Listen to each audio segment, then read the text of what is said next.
En Sardaigne, dans les villages de la montagne, l'automne est l'époque des départs. Quand le froid commence à se faire sentir au début de novembre, les bergers rassemblent le troupeau pour l'amener dans les pâturages de la plaine. Ils y restent tout l'hiver, en restant absents de leur maison pendant plusieurs mois. C'est un itinéraire qu'ils doivent encore aujourd'hui effectuer à pied, comme autrefois, en traversant en route, prairies et rivières. Une longue marche qui dure des jours et des nuits pour arriver loin d'ici au pâturage où les troupeaux passeront l'hiver. Ici, l'élevage des troupeaux est la principale activité économique.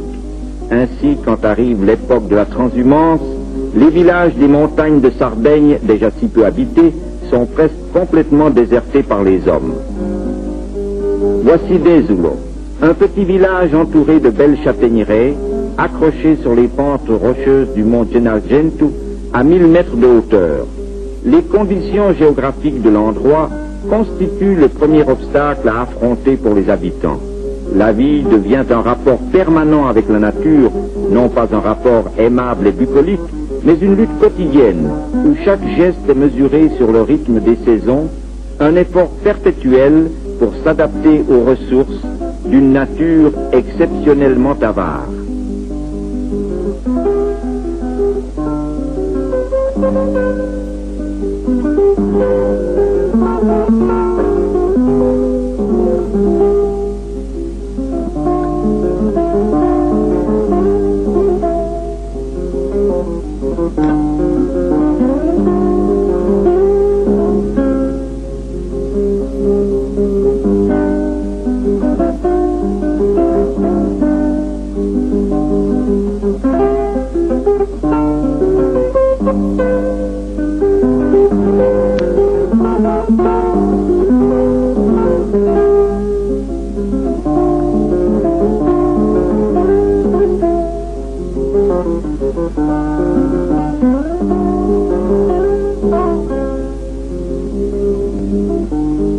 Dans cette région limitée de la Sardaigne, appelée Barbagia de Bellevie, les bois touffus de châtaigniers ont toujours constitué la principale ressource. C'est une agriculture primitive, une économie qui au fond n'exige même pas un système de culture, mais qui se borne à récolter les fruits que l'arbre fournit naturellement. Même le travail de la récolte est empreint de cette extrême simplicité. Les femmes ramassent les bogues hérissés avec une branche fourchue qu'elles prennent sur un arbre et qu'elles utilisent comme une pince.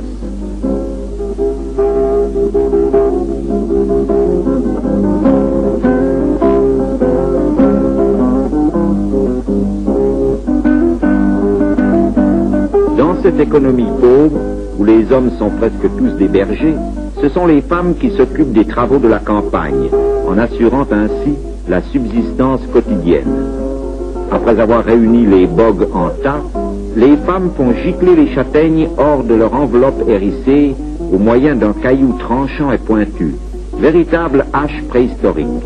Mais ici, chaque geste, chaque outil découle d'une expérience séculaire.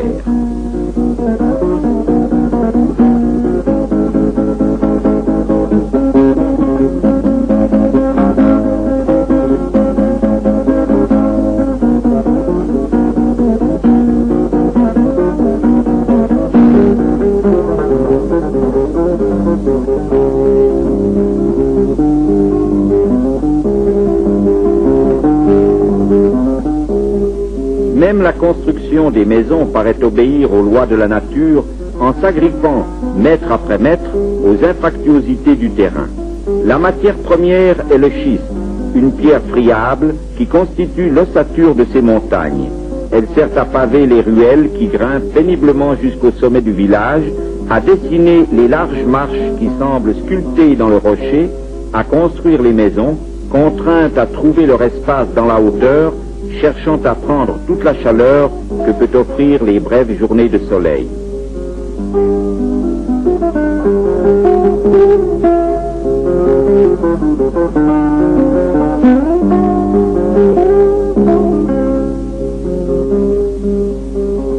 La présence du costume traditionnel, avec la vivacité de ses couleurs, marque encore davantage l'immobilité de ce paysage.